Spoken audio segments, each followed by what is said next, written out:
Olá, pessoal, tudo bem com vocês? Nós vamos dar sequência ao nosso estudo sobre os metaplasmos, ou seja, sobre as transformações pelas quais o latim sofreu para chegar ao que é hoje o português. Então, só para a gente relembrar, nós falamos que os metaplasmos podem ser classificados em 4 grupos: o dos metaplasmos por acréscimo, os metaplasmos por supressão, os metaplasmos por transposição e por transformação. Nós falamos na aula passada dos metaplasmos por acréscimo e falamos sobre prótese, aglutinação, epêntese, suarabate. Depois falamos sobre paragoge e finalizamos com a ditongação. E agora, nessa aula, a gente vai falar especificamente sobre os metaplasmos por supressão, ou seja, tudo aquilo que a gente foi tirando do que era na fase inicial, né, ou na fase anterior, para o que veio a ser o português. Então, como eu tinha dito para vocês, a lei do mínimo esforço sempre prevalece, a gente tende a facilitar, por isso a supressão acontece com bastante frequência. E, assim como acontece nos metaplasmos por acréscimo, aqui também nós temos aquela classificação de acordo com a posição em que a supressão ocorre na palavra, se é no começo, no meio ou no fim da palavra, tudo bem? Então, começando aqui falando sobre aférese e deglutinação. Então, a aférese é a supressão de um segmento sonoro no início da palavra. Então, aqui, por exemplo, esse A que se perdeu, né, nessa fase posterior, a mesma coisa aqui, né, a perda desse A, ou aqui esse E. Claro que houve outras transformações, mas depois a gente vai falar sobre cada uma dessas fases, né? Nesse momento é pensar nessa perda que ocorreu no comecinho da palavra e que recebe o nome de aférese. A deglutinação é o oposto da aglutinação que a gente tinha visto nos metaplasmos por acréscimo. Porque se a aglutinação era esse a ou o, que era um artigo, e passou a fazer parte da palavra, na deglutinação a gente tem o contrário, é esse a ou o inicial que passou a ser confundido com um artigo e deixou de fazer parte da palavra. Né? Então, aqui, por exemplo, na palavra relógio, esse o inicial, né, passou a ser confundido como se fosse o relógio isoladamente, como se fosse o artigo, ao ponto dele cair, né, dele ser retirado. Então, por isso que a gente chama de deglutinação. Então, a mesma coisa aqui, de bodega, esse A inicial passou a se confundir como se fosse a bodega e por isso houve uma queda. Né? Então, nesse caso, a gente chama de deglutinação. O que é importante a gente pensar? Como a gente tende a diminuir as palavras, principalmente na linguagem popular, no do dia a dia, é muito comum que ocorra a aférese. Então, por exemplo, quando a gente diz imagina, né, em vez de imagina, a gente tem ali uma supressão desse som inicial. Ou mesmo aguenta, em vez de aguenta, esse A que é suprimido, né, faz com que a gente tenha uma aférese na linguagem popular. Né? Então, aqui são alguns casos também do português do cotidiano.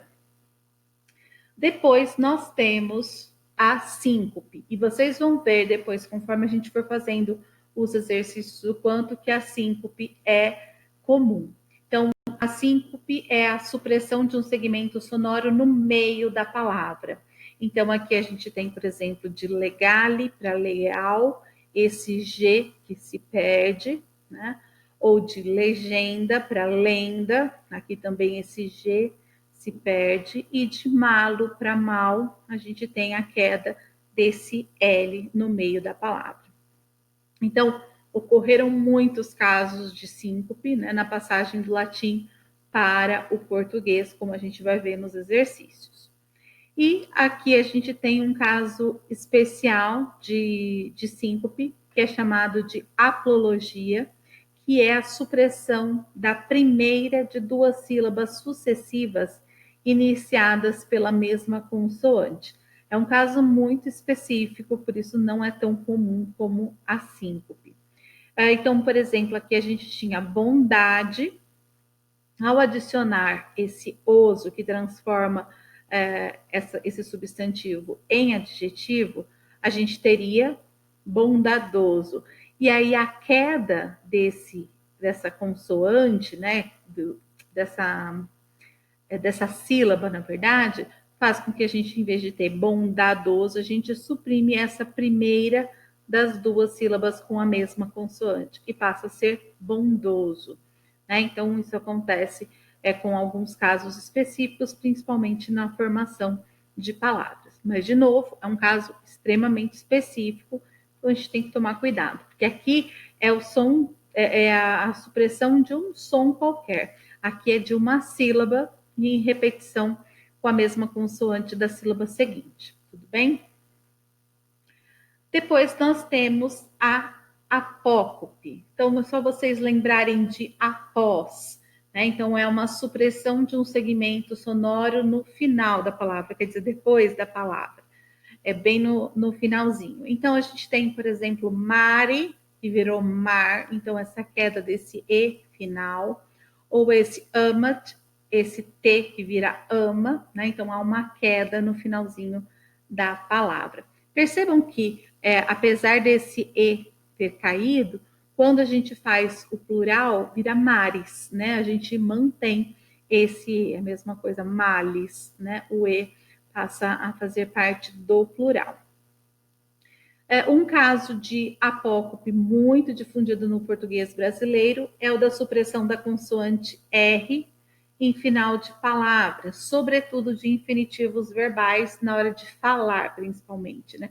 De falar cantar, vender, sair, em vez de cantar, vender, sair. Né? Então, em muitas situações, esse R final, ele quase não é falado.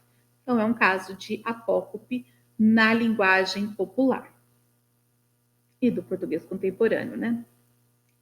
Bom, depois nós temos um quarto tipo que é a crase. A gente conhece a crase como aquela fusão do A que gera o uso do acento.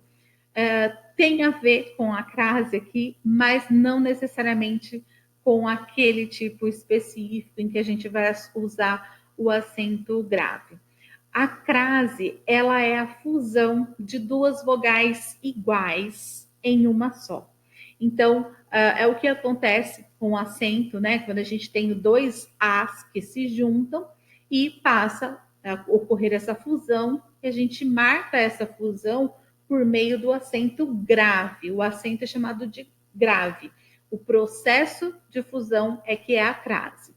Então, no processo de transformação do latim para o português, a gente teve esse processo de fusão com outras vogais e não só com o A. Então, aqui para a gente ver, ó, por exemplo, de pede vira pé, e esses dois Es se juntam em um só e vira pé. Né? Então, aqui a gente tem um processo de crase. A mesma coisa, ó, colore, cor, depois esses dois os se juntam e vira cor.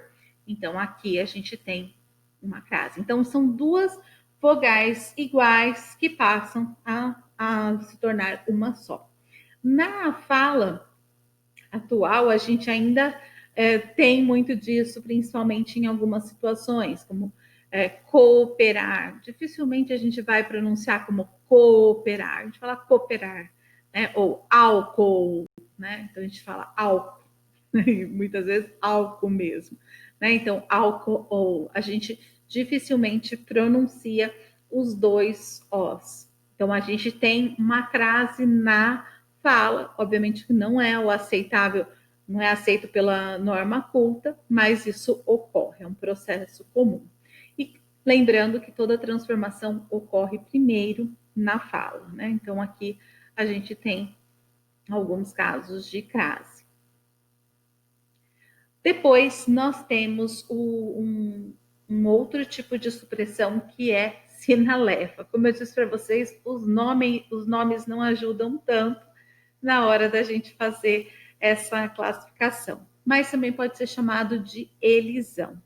Essa é uma supressão específica quando a gente tem uma junção de palavras, né? Então, nós temos ali a queda da vogal final de uma palavra, quando a palavra seguinte começa também por vogal. Então, quando a gente tem de intro, que virou dentro, esse i que acabou se perdendo, né? Então, houve ali uma queda.